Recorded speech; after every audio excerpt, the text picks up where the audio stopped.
आज हम लोग सॉल्यूशन चैप्टर का एक बहुत ही important topic solubility and Henry's law पढ़ने वाले हैं। सॉल्युबिलिटी एंड हेनरीज लॉ ये रहा टॉपिक आज का।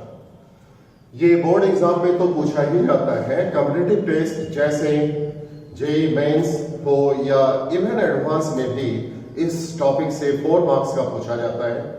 नीट में भी जनरली हर साल इससे पूछा ही जाता है।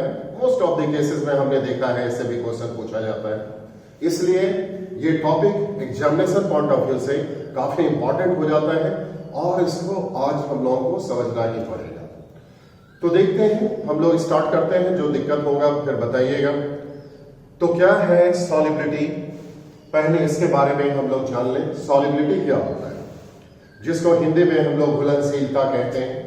जैसे नमक पानी में घुल जाता है, चीनी पानी में घुल जाता है, तो इसी को हम लोग सॉल्युबिलिटी कहते हैं, घुलनशीलता कहते हैं। तो क्या होता है सॉल्युबिलिटी, क्या होता है घुलनशीलता? आप क्या करते हैं, एक बर्तन में पानी ले लीजिए। बर्तन में हम लोग पानी ले लेते हैं। जब पानी ले लिए तो ऑब्वियस है इसका अमाउंट कांस्टेंट हो जाएगा। पानी क्या है आपका, सॉल्वेंट। तो सॉल्वेंट का अमाउंट कांस्टेंट हो चुका है। अब आप इसमें थोड़ा सा चीनी डालिए, सपोज 1 ग्राम डालिए, तो पता चला घुल गया, सॉल्युबल हो गया। 2 ग्राम डालते हैं, घुल गया। 3, 4, 5 घुल गया। अब 5 ग्राम से थोड़ा भी ज्यादा हम लोग डालते हैं तो वो नहीं घुलता। तो बस चीनी का यहां सॉल्युबिलिटी क्या हो जाएगा, 5, जस्ट 5 हो जाएगा। तो क्या होता है सॉल्युबिलिटी, इसका मतलब क्या हुआ सॉल्युबिलिटी का? The maximum amount of solute which can be dissolved in a given mass of solvent is known as solubility। उसी को हम लोग solubility कहते हैं।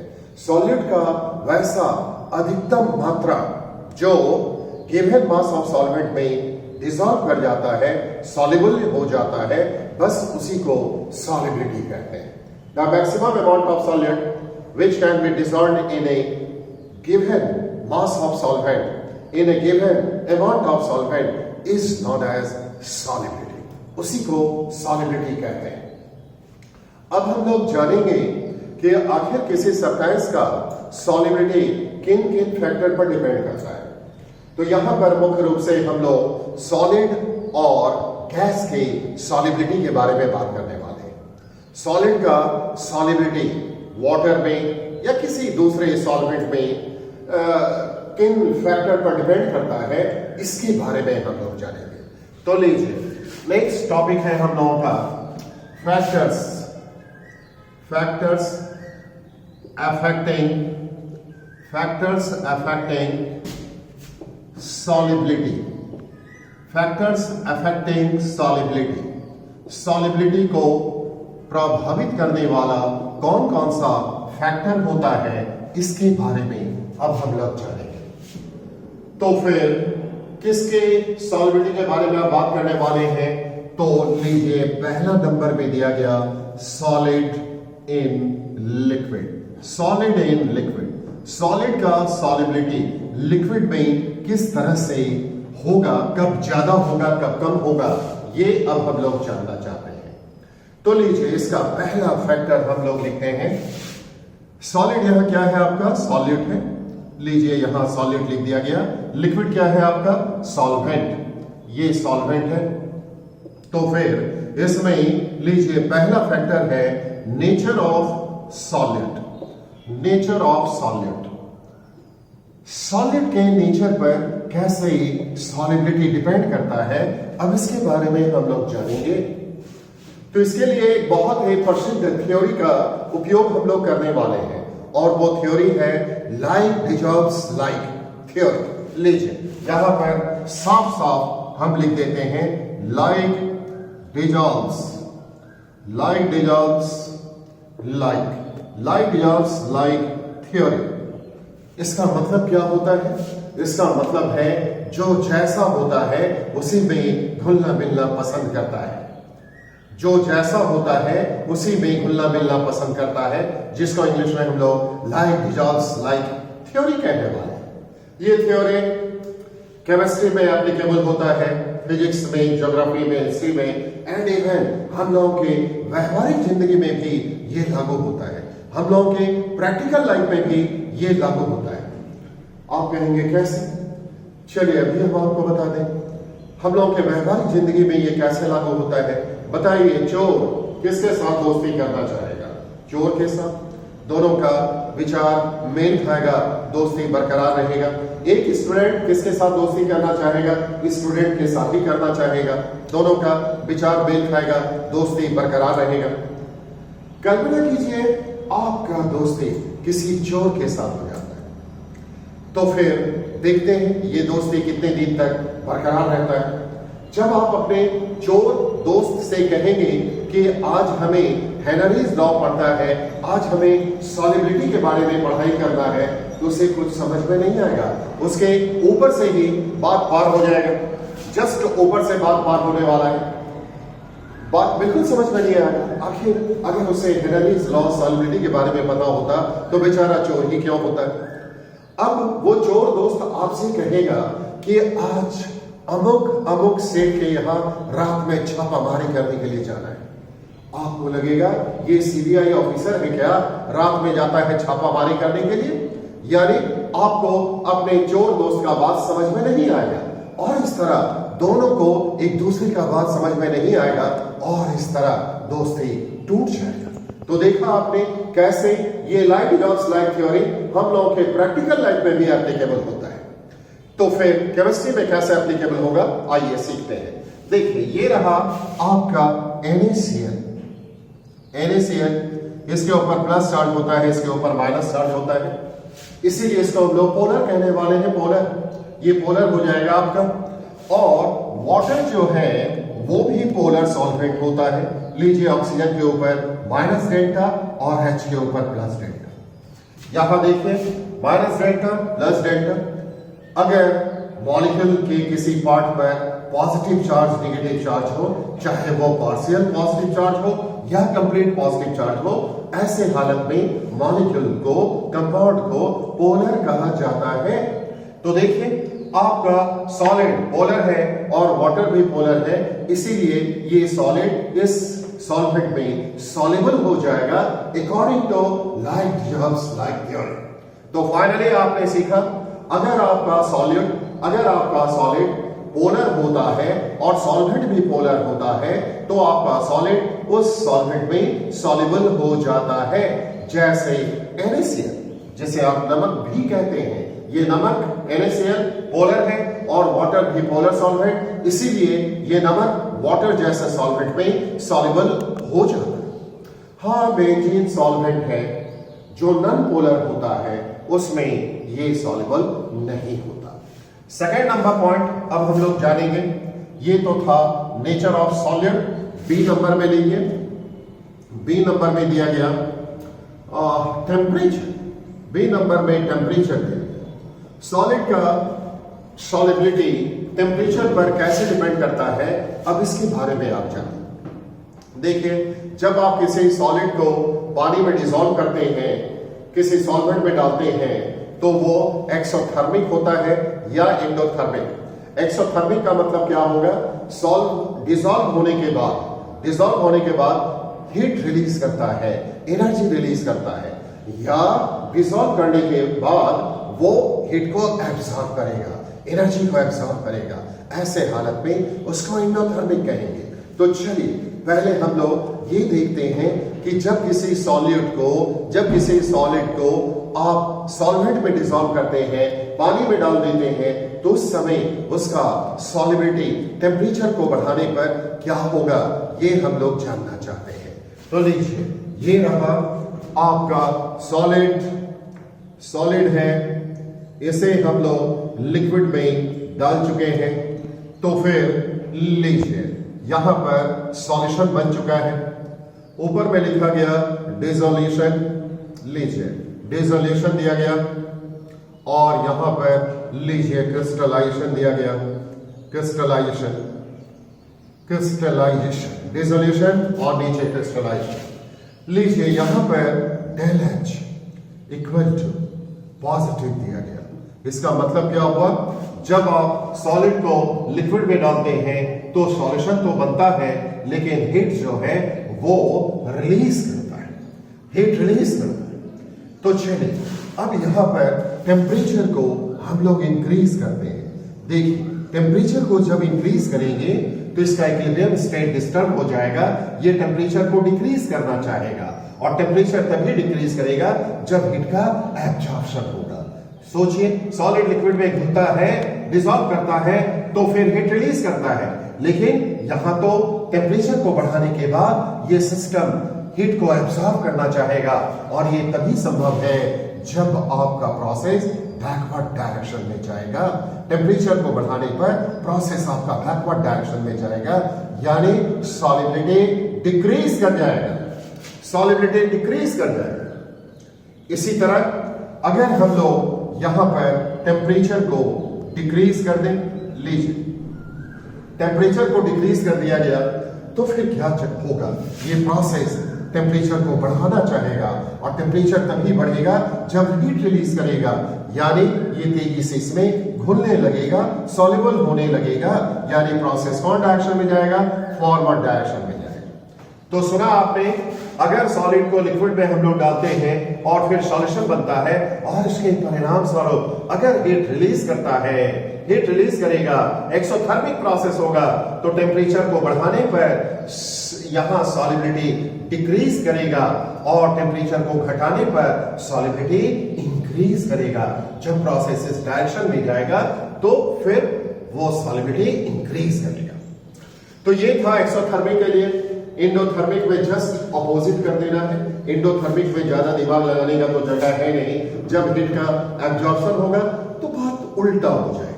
उल्टा होने का मतलब क्या है, टेम्परेचर को जब हम लोग बढ़ाएंगे तो प्रोसेस इस डायरेक्शन में जाएगा, यानी सॉल्विटी बढ़ेगा, और टेम्परेचर को जब हम लोग घटाएंगे तो प्रोसेस इस डायरेक्शन में जाएगा, जस्ट उल्टा हो जाएगा। तो एक्सोथर्मिक को दिमाग में रखिए, इंडोथर्मिक में दिमाग लगाने का जरूरत नहीं, जस्ट उल्टा कर देना है। तो ये था दो फैक्टर, पहला आपने सुना नेचर ऑफ सॉलिड, और दूसरा आपने टेम्परेचर सुना। तीसरा प्रेशर। प्रेशर प्रेशर वाले इफेक्ट के बारे में बात करें।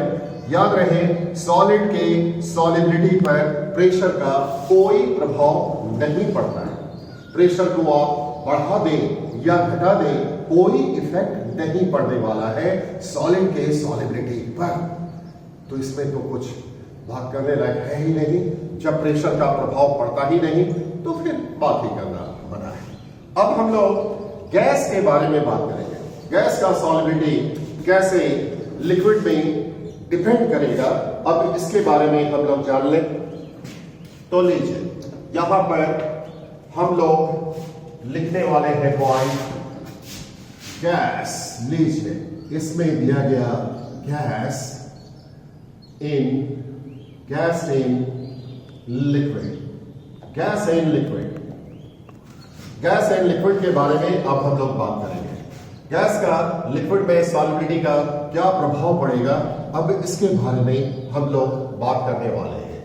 तो लीजिए इसमें पहला नंबर में दिया गया नेचर ऑफ गैस।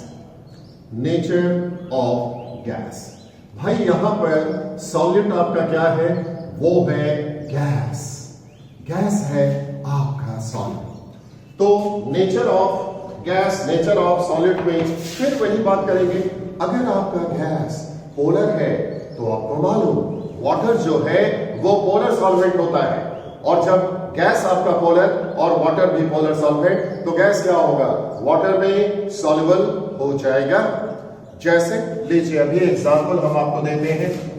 यहां दिया गया HCl minus delta plus delta, ये आपका पोलर है।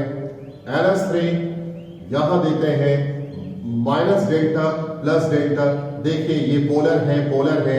H2S ये पोलर है। तो ये सारा का सारा पोलर गैस वाटर में हाईली सॉल्युबल होता है, बहुत ज्यादा सॉल्युबल हो जाता है। तो फाइनली ये पॉइंट में कोई दम नहीं, ये तो पुरानी ही बात है।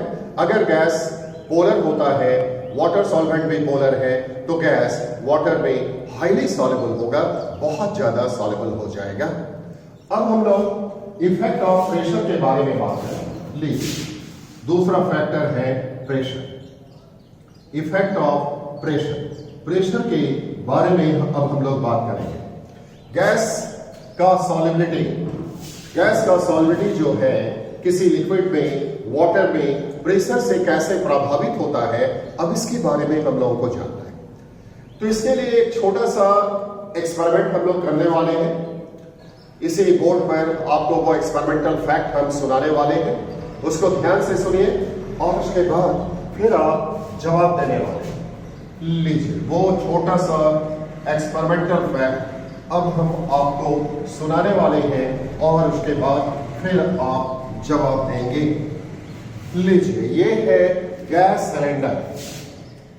गैस सिलेंडर है, इसमें गैस भरा हुआ है और ये नॉब लगा हुआ है जिसको हम लोग खोल बंद कर सकते हैं।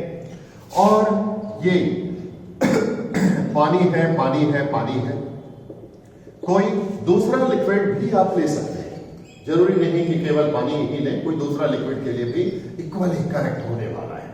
तो फिर ये सिलेंडर है, इसमें गैस भरा हुआ है और हम लोग इसके नॉब को खोल देते हैं। अब कल्पना कीजिए कि गैस बहुत हाई प्रेशर के साथ आ रहा है। जब गैस बहुत हाई प्रेशर के साथ आ रहा है तो फिर क्या होगा? गैस यहां पेनिट्रेट करते हुए बहुत सारा गैस अंदर चला जाएगा, कुछ हल्का सा गैस साइड से भागेगा भागेगा भागेगा भागेगा भागेगा, लेकिन अधिकांश गैस पूरी तरह से अंदर पहुंच जाएगा। और जब अधिकांश गैस, बड़े पैमाने पर गैस अंदर पहुंच जाएगा तो ऐसे हालत में हम लोग कहेंगे कि गैस का सॉलिबिलिटी ज्यादा है, ऐसा हम लोग कहने वाले हैं। दूसरा केस पर कल्पना कीजिए, यहां पर गैस जब बाहर निकलता है तो थोड़ा कम प्रेशर से निकलता है। जब थोड़ा कम प्रेशर से निकलेगा तो फिर क्या होगा?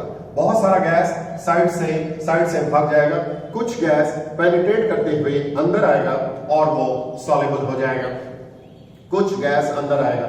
ऐसे हालत में आप क्या कहेंगे कि सॉलिबिलिटी गैस का लिक्विड में कम है।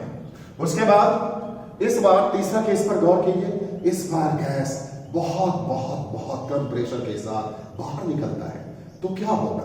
ऐसे हालत में अधिकांश गैस साइड से ही भाग जाएगा भाग जाएगा भाग जाएगा। ऐसे हालत में अधिकांश गैस जो है वो साइड से ही भाग जाएगा, और जब अधिकांश गैस साइड से भाग जाएगा तो यहां पर बहुत कम गैस पहुंच पाएगा, बहुत ही कम गैस।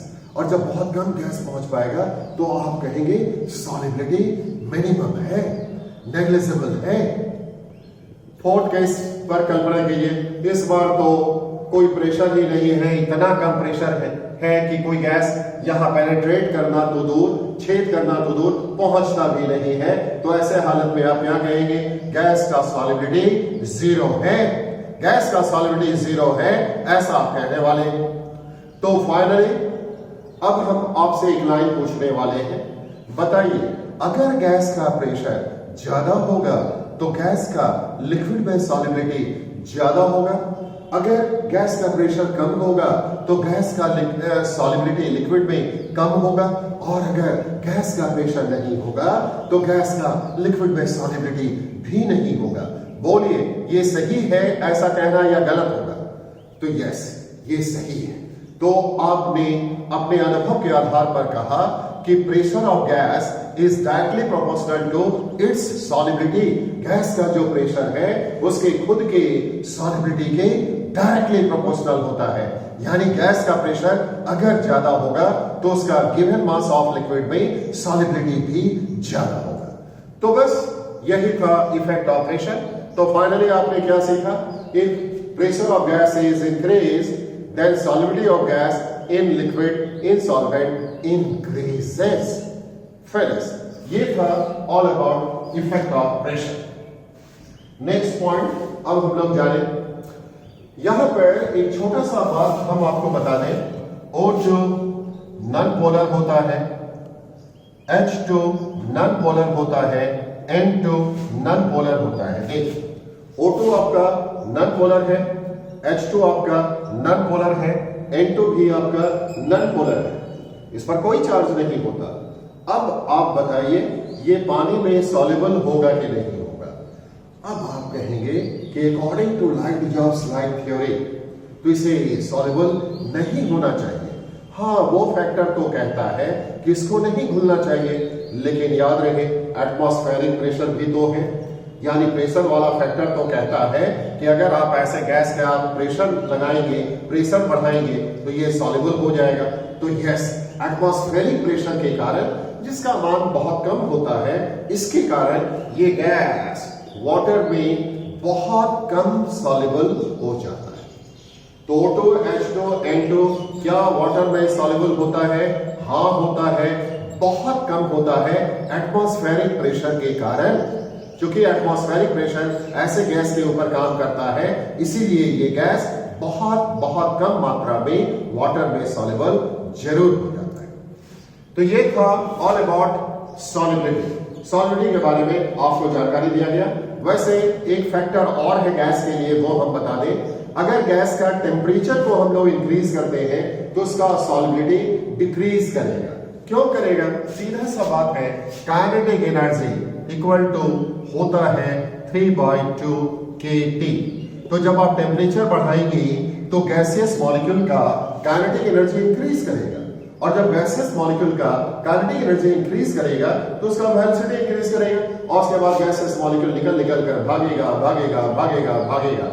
इसीलिए एज अ रूल आप याद रखेंगे कि जब भी हम लोग टेम्परेचर को इंक्रीज करते हैं तो गैस का सॉल्युबिलिटी इन लिक्विड डिक्रीज करता है, उसका एस्केपिंग टेंडेंसी इंक्रीज कर जाता है। तो ये था all about solubility. Next point अब हम लोग सीखने वाले हैं हेनरीज लॉ के बारे में। हेनरी का नियम क्या कहता है, अब इसके बारे में हम लोग जानेंगे। क्या है हेनरीज लॉ? तो चलिए, हेनरीज लॉ जो है वो एक्सपेरिमेंटल फैक्ट पर आधारित है। हेनरी बार बार एक्सपेरिमेंट कर करके निष्कर्ष निकाला है, और इसी एक्सपेरिमेंट को अब हम लोग यहां करने वाले हैं, और अपने अनुभव के आधार पर आप जवाब देंगे कि क्या होना चाहिए। चलिए वो एक्सपेरिमेंटल फैक्ट के बारे में जानें। ये रहा एक कंटेनर, इसमें हम लोग पानी ले लेते हैं, कोई दूसरा सॉल्वेंट भी आप ले सकते हैं। इसका मास कांस्टेंट कर दिया गया। लीजिए, मास जो है वो कांस्टेंट है, सॉल्वेंट का मास कांस्टेंट है, और आप टेम्परेचर को भी कांस्टेंट कर दीजिए। लीजिए, टेम्परेचर को भी कांस्टेंट कर दीजिए। गैस सिलेंडर है, यहां पर फिर से हम लोग गैस सिलेंडर लेते हैं, नॉब लगा दिया गया, इसमें गैस हाई प्रेशर के साथ बाहर निकलता है, और जब गैस हाई प्रेशर के साथ बाहर निकलता है तो आपको क्या लगता है? आप कहेंगे कि गैस इसमें ज्यादा अंदर घुसेगा, यानी गैस का सॉल्युबिलिटी ज्यादा होगा, ऐसा आप कहने वाले हैं। फिर अगर गैस कम प्रेशर से निकलता है तो फिर क्या होगा? गैस थोड़ा मात्रा में अंदर घुसेगा, यानी गैस का सॉल्युबिलिटी थोड़ा ही होगा, ऐसा आपको लग रहा है। और फिर अगर गैस बहुत बहुत बहुत कम प्रेशर के साथ बाहर निकलेगा तो वो बहुत कम सॉल्युबल होगा, ऐसा आप सभी को लग रहा है। लग रहा है तो ठीक है, लगना ही चाहिए आपको ऐसा, यही तो है हेनरी लॉ। तो सोचिए, जो हेनरी ने बार बार एक्सपेरिमेंट करके निष्कर्ष निकाला था, वो आपको यहां बहुत आसानी से लग रहा है कि ऐसा तो होना ही चाहिए, और यही है हेनरी लॉ। तो क्या है Henry law? Eight constant temperature solubility of a gas in a given mass of solvent is directly proportional to its pressure। यानी अगर टेम्परेचर को कांस्टेंट कर देते हैं और मास ऑफ सॉल्वेंट भी कांस्टेंट रखते हैं तो गैस का जो भी सॉल्वेंट में सॉल्युबिलिटी होगा वो उसके खुद के प्रेशर के डायरेक्टली प्रोपोर्शनल होने वाला है। यानी अगर गैस का प्रेशर ज्यादा होगा तो उसका सॉल्युबिलिटी भी ज्यादा होगा, और अगर उसका प्रेशर कम है तो सॉल्युबिलिटी भी कम होगा। यही था आपका हेनरी लॉ। तो फाइनली एक बार फिर से हम आपको सुना दें, at constant temperature solubility of gas in a given mass of solvent is directly proportional to its pressure. हालांकि हेनरी लॉ को एक दूसरे स्टाइल में भी कहा जा सकता है, और वो दूसरे स्टाइल को समझने के लिए आइए फिर से यहां पर एक्सपेरिमेंट पर गौर करते हैं। लीजिए, ये रहा बर्तन, इसमें सपोज हम लोग पानी ले लेते हैं, पानी ले लेते हैं, पानी ले लेते हैं, और अब पानी ले लिया गया। बताइए यहां पर पानी का वेपर बनेगा कि नहीं बनेगा? हाँ बनेगा, बिल्कुल बनेगा, क्योंकि पानी का वेपर किसी भी टेम्परेचर में बनता है। और यहां पर आप गैस भी ले लेते हैं, गैस। तो अब बताइए ये गैस इस पानी के सरफेस पर प्रेशर लगाएगा कि नहीं लगाएगा? हाँ लगाएगा। गैस जहां भी रहता है प्रेशर लगाता है। तो सोचिए यहां पर वेपर भी है और यहां गैस भी है, तो गैस के द्वारा जो प्रेशर लगाया जाएगा उसे हम लोग पार्शियल प्रेशर कहने वाले हैं, उसी को जस्ट पार्शियल प्रेशर कहा जाएगा, क्योंकि यहां पर वेपर भी है, गैस भी है, एक से ज्यादा है, इसलिए आपको पार्शियल शब्द का उपयोग करना पड़ेगा। तो partial pressure of gas present in vapour phase.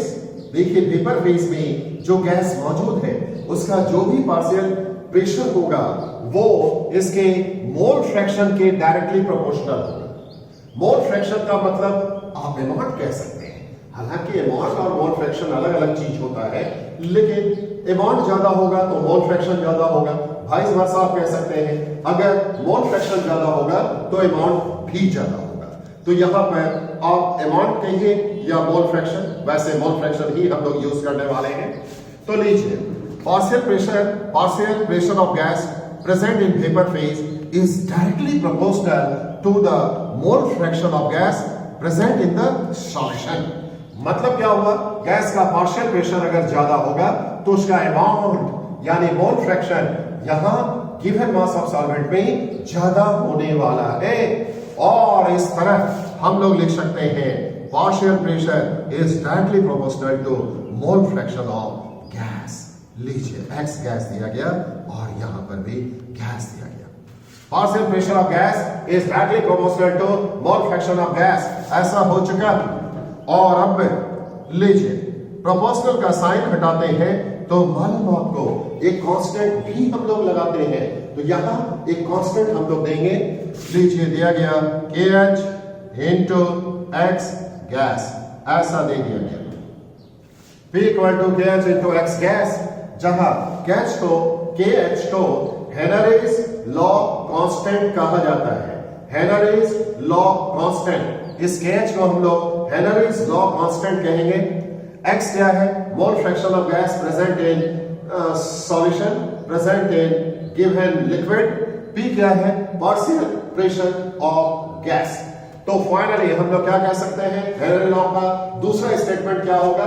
Partial pressure of gas present in vapor phase is directly proportional to the mole fraction of gas in solution। और इस तरह P proportional X gas P equal to KH into X gas लिख दिया गया। खास बात क्या है? ये जो KH के बारे में आपको दिख रहा है, जिसको हम लोग हेनरीज लॉ कांस्टेंट कहते हैं, ये जो KH हेनरीज लॉ कांस्टेंट है, ये अलग अलग गैस के लिए इनका मान अलग अलग होता है और ये टेम्परेचर पर डिपेंड करते हैं। अगर हम लोग टेम्परेचर को इंक्रीज करेंगे तो फिर इसका वैल्यू डिक्रीज करेगा, ऐसा एक्सपेरिमेंट के द्वारा देखा गया। एक्सपेरिमेंट के द्वारा देखा गया कि जैसे जैसे गैस के लिए टेम्परेचर इंक्रीज किया जाता है तो KH का वैल्यू डिक्रीज करते ही चला जाता है। बस इसमें इतना ही, यही था ऑल अबाउट हेनरीज लॉ। अब आपको एक छोटा सा जानकारी दे दें, वो गैस जो पानी में बहुत ज्यादा सॉल्युबल होता है वो हेनरी लॉ को नहीं फॉलो करता है। वो गैस जो पानी में बहुत ज्यादा सॉल्युबल हो या जो पानी के साथ रिएक्शन करता है वो नहीं फॉलो करता है हेनरी लॉ को।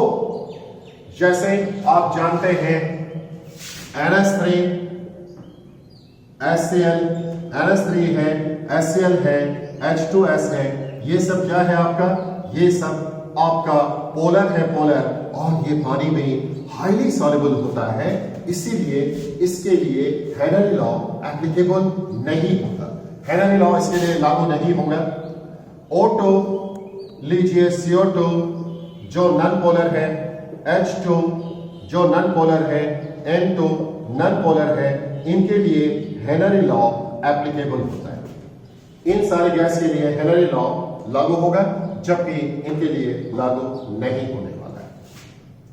अब हम लोग एक क्वेश्चन के बारे में बात करेंगे। एक क्वेश्चन है, aquatic species are more comfortable in warm water than cold water. Why? क्या इसका मतलब है? हमने कहा, फिर से ध्यान से सुन लीजिए क्वेश्चन को। aquatic species are more comfortable in cold water than warm water. Why? मतलब एक्वेटिक स्पेसीज का मतलब होता है वैसा जीव जंतु जो जल में रहता है, जल में पाए जाने वाला, जैसे मछलियों को आप एक्वेटिक स्पेसीज कह सकते हैं।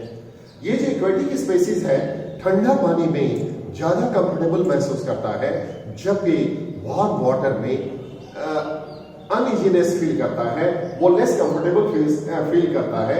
आखिर ऐसा क्यों? इस क्वेश्चन के जवाब में आप में से बहुत को लग रहा होगा कि अरे पानी में रहने वाला जीव जंतु है, मछली है, तो ठंडा पानी में तो उसको आराम होगा ही, और पानी अगर थोड़ा गर्म हो जाएगा, वार्म हो जाएगा, तो बेचैन तो उसको हो ही जाना चाहिए, परेशान हो ही जाना चाहिए, और अगर थोड़ा टेम्परेचर और बढ़ा तब तो वो मर ही जाएगा। तो इसमें कोई खास बात तो है नहीं, ऐसा सोचना मना है। इस क्वेश्चन का जवाब आपको हेनरी लॉ के अनुसार देना होगा। देखिए, कोई भी जीव जंतु, हम लोग हो या मछली हो, कोई भी, उनको जिंदा रहने के लिए हवा चाहिए। हवा का मतलब होता है O2 plus N2। O2 plus N2 air चाहिए जिंदा रहने के लिए। अब होता क्या है, क्लियर कट बात है, मछलियों को भी जिंदा रहने के लिए चाहिए हवा, O2 प्लस N2 चाहिए। वार्म वाटर में क्या होगा जानिए। जब वार्म वाटर है, इसका मतलब है वाटर का टेम्परेचर इंक्रीज कर चुका है, और जब वाटर का टेम्परेचर इंक्रीज कर जाएगा तो देखिए हेनरी लॉ के अनुसार KH का वैल्यू क्या होगा, इंक्रीज करेगा। जब टेम्परेचर इंक्रीज करता है तो KH का वैल्यू इंक्रीज करता है, और जब इसका वैल्यू इंक्रीज करेगा तो मोल फ्रैक्शन ऑफ गैस, यानी एयर का जो अमाउंट है पानी में, वो कम हो जाएगा। और जब एयर का अमाउंट कम हो जाएगा पानी में, तो मछलियों को एयर अब ज्यादा मिलेगा कि कम मिलेगा? कम मिलता है, जिसके कारण मछली बेचैन हो जाता है, जिसके कारण वो अनइजीनेस फील करता है। यही था इस क्वेश्चन का जवाब। तो फाइनली आपको कहना है, in case of warm water temperature is higher, so value of KH for O2 and N2 is higher, due to which amount of air in water is less. So aquatic species are less comfortable in warm water. इसी कारण वो warm water में less comfortable हो जाते हैं। उसके बाद अब हम लोग हेनरी लॉ का एप्लीकेशन के बारे में बात करेंगे। हेनरीज लॉ का application of Henry's law. Henry law का क्या क्या उपयोगिता है, अब इसके बारे में हम लोगों को सीखना है। Application of Henry's law. लीजिए, हेनरी नियम का उपयोग अब हम लोग जानेंगे। एप्लीकेशन फर्स्ट नंबर पे जानिए, सॉफ्ट ड्रिंक जैसे सोडा वाटर होता है, जैसे थम्स अप होता है, पेप्सी, कोका कोला, इन सभी में CO2 गैस को डिसॉल्व करवाया जाता है। और जब इन सभी में CO2 गैस को डिसॉल्व करवाया जाएगा, तो बताइए CO2 गैस को जब आप डिसॉल्व करना चाहते हैं सॉफ्ट ड्रिंक के बोतल में, तो इन्हें हाई प्रेशर पर भेजना चाहिए कि लो प्रेशर पर? हाई प्रेशर पर। ऐसा कौन कहता है? हेनरी लॉ कहता है। आप सुन चुके हैं, हेनरी लॉ के अनुसार अगर ज्यादा प्रेशर पर गैस को भेजेंगे तभी उसका सॉल्युबिलिटी ज्यादा होगा। तो यस, ये था पहला application. CO2 gas is dissolved in soft drink at high pressure to increase its solubility. तो याद रहे, सॉफ्ट ड्रिंक में CO2 गैस को हाई प्रेशर पर भेजा जाता है ताकि इनका सॉल्युबिलिटी इंक्रीज कर सके। दूसरा जानिए, दूसरा इसका application, second number application. Henry law का दूसरा एप्लीकेशन क्या होगा, इसको समझने के लिए चलिए कुछ छोटा छोटा एग्जाम्पल पर पहले गौर करते हैं। आप गर्मी का मौसम है, कभी इलेक्ट्रिक करंट नहीं रहता है आपके घर में, तो फिर रूम में आपको गर्मी का एहसास होता है, आप बहुत परेशान हो जाते हैं। तो फिर छत पर आप जाते हैं तो बोलिए आपको ज्यादा हवा मिलता है कि कम मिलता है? ज्यादा हवा मिलता है, आप ज्यादा कंफर्टेबल महसूस करते हैं। तो ऊंचाई पर आप गए तो ज्यादा हवा मिला। लेकिन अगर हम लोग बहुत बहुत ऊंचाई वाले स्थान में चले जाए, हायर एल्टीट्यूड पर चले जाए, तो बोलिए वहां पर हवा आपको ज्यादा मिलेगा कि कम मिलेगा? कम मिलेगा। और जब हवा वहां पर कम मिलेगा तो फिर बताइए हवा का प्रेशर वहां हायर एल्टीट्यूड पर, ऊंचाई वाले स्थान पर हवा का जो प्रेशर है वो ज्यादा हो जाएगा कि कम हो जाएगा? कम हो जाएगा। जब हवा का मात्रा ही कम है तो उसका प्रेशर भी कम हो जाएगा। और अब आप अंदाज से बताइए, आप जब सांस लेते हैं तो यही हवा आपके ब्लड में जाकर सॉल्युबल होता है। तो जब प्रेशर कम हो चुका है तो बताइए उस हवा का सॉल्युबिलिटी आपके ब्लड में ज्यादा हो जाएगा कि कम हो जाएगा? कम हो जाएगा। ऐसा कौन कहता है? हेनरी लॉ कहता है। हेनरी लॉ के अनुसार आप जानते हैं कि गैस का प्रेशर कम होने पर लिक्विड में उसका सॉल्युबिलिटी कम होता है। हायर एल्टीट्यूड पर जब एयर का प्रेशर कम हो चुका है तो उसके ब्लड में एयर का सॉल्युबिलिटी कम हो जाएगा। और जब सॉल्युबिलिटी कम हो जाएगा तो फिर वो आदमी शारीरिक तौर पर कमजोर हो जाएगा और दिमागी तौर पर भी कमजोर हो जाएगा। वो किसी बात को क्लियरली समझ नहीं पाएगा और दिमागी तौर से वो कमजोर हो चुका है, बहुत ज्यादा वीकनेस भी फील करेगा। तो ये था हेनरी लॉ का एप्लीकेशन। ऐसे आदमी को उठाकर जब आप डॉक्टर के पास बैठाएंगे, डॉक्टर जब पूरा बात सुनेगा तो बोलेगा तुमको हो गया है एनॉक्सिया। ऐसे इफेक्ट को ही कहा जाता है anoxia. This is known as anoxia. Anoxia. अगर आप चाहते हैं कि वो आदमी स्वस्थ हो जाए तो इसका उपाय क्या है? बहुत आसान सा उपाय है। बिना खर्च किए हुए आप कहेंगे उस आदमी को पहाड़ से जमीन पर आ जाओ, बस उसको ज्यादा हवा मिलेगा और फिर वो स्वस्थ हो जाएगा। तो ये था दूसरा एप्लीकेशन। अब थोड़ा केमिस्ट्री से हटकर दो लाइन का बात और भी हम आपको बता दें। आप सभी स्टूडेंट हैं और आपको लगता है कि काश एक अच्छा दिमाग होता, एक मजबूत दिमाग होता तो पढ़ाई करते तो बेहतर समझ में बात आता और बहुत दिन तक दिमाग में बात रहता। ऐसा आप सारे स्टूडेंट का डिजायर रहता, इच्छा रहता। और अभी अभी आपने सुना कि अगर हवा आपके ब्लड में कम जाता है तो आप दिमागी तौर से कमजोर हो जाते हैं, किसी बात को क्लियरली समझ नहीं पाते हैं। तो इससे आपको क्या सीख मिला? आपको दौड़ना चाहिए। जब आप दौड़ लगाते हैं तो फिर ज्यादा आपके ब्लड में एयर का सॉल्युबिलिटी इंक्रीज होता है, ज्यादा बढ़ जाता है एयर आपके ब्लड में, और इस तरह आप एनॉक्सिया वाली बीमारी से बच सकते हैं।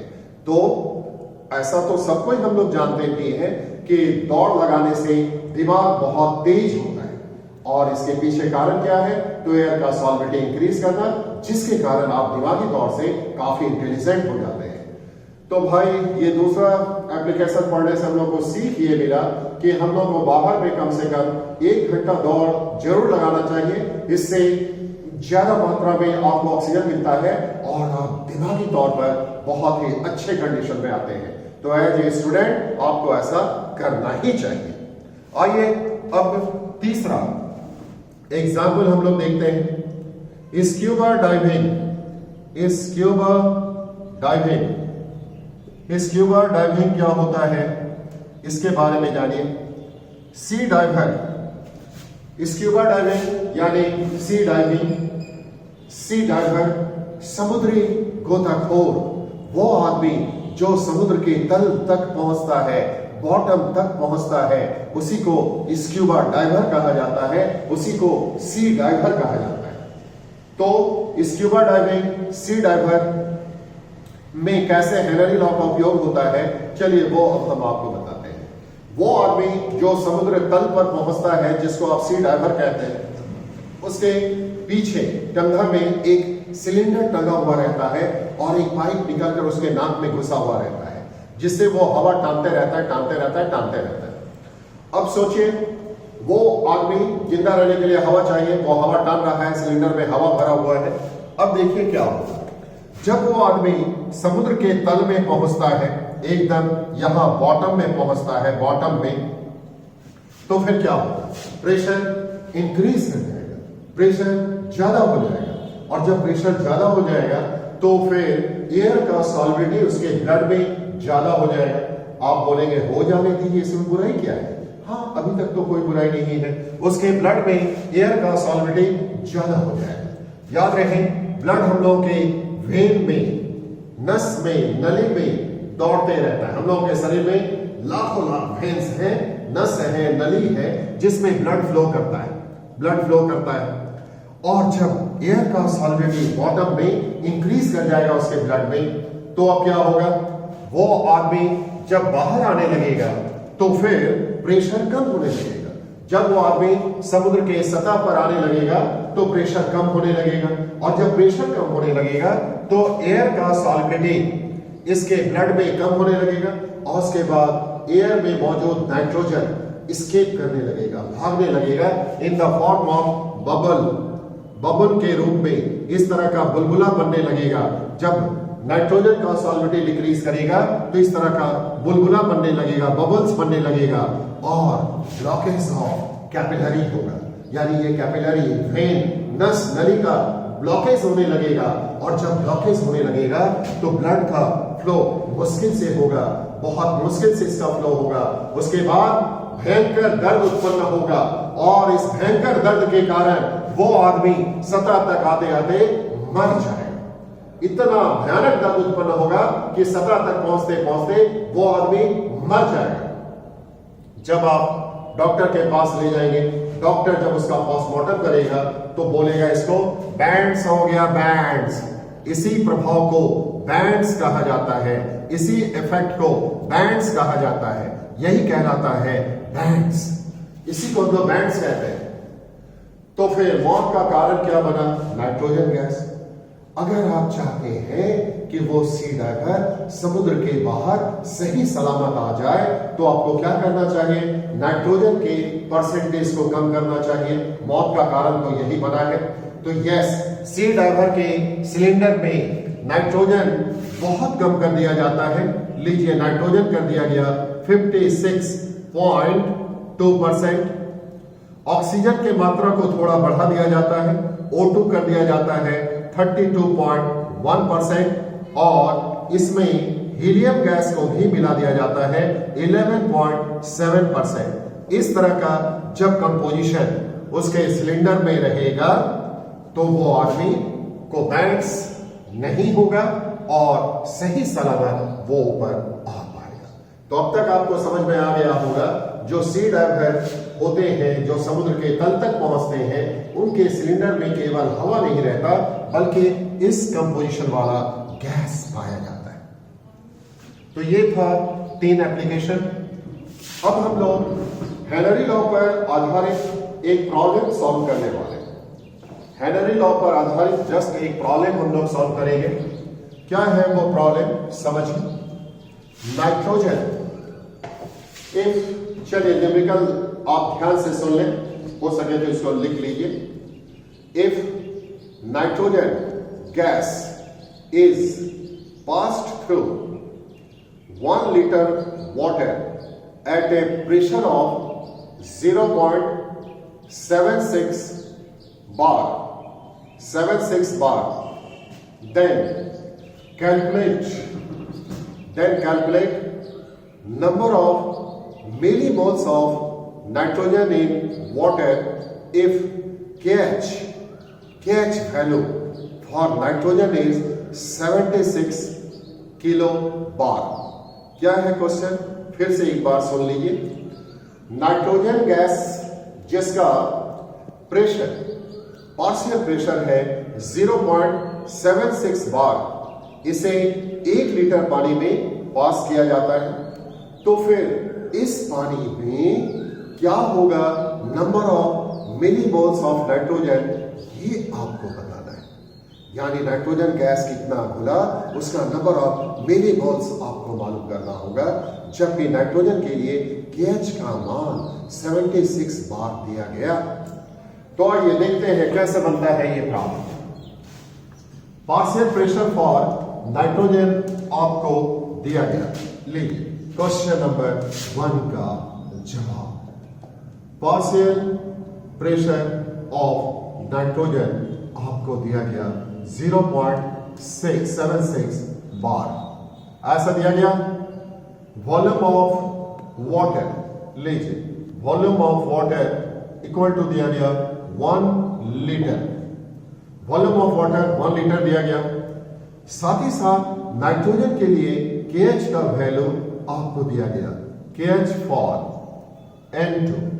For N2 equal to 76 kilo bar, ऐसा आपको दिया गया। अब कहता है बता number of millimoles of nitrogen क्या होगा इन वाटर, ये आपको बताना है। Number of millimoles of water क्या है ये हम लोग जानना चाहते हैं। पार्शियल प्रेशर ऑफ नाइट्रोजन आपको दिया गया। Partial pressure of nitrogen, volume of water भी आपको दिया गया। KH फॉर नाइट्रोजन भी आपको दिया गया। इतना सारा इंफॉर्मेशन दिया गया। तो चलिए बनाते हैं। पहले तो ये जो KH किलो बार में है इसको बार में चेंज कीजिए। लीजिए KH इक्वल टू दिया गया 76 into 1000 बार, ऐसा लिख दिया गया। यहां पर सबसे पहले हम लोग ये जानना चाहेंगे कि 1 लीटर पानी में पानी का कितना मोल्स पाया जाता है।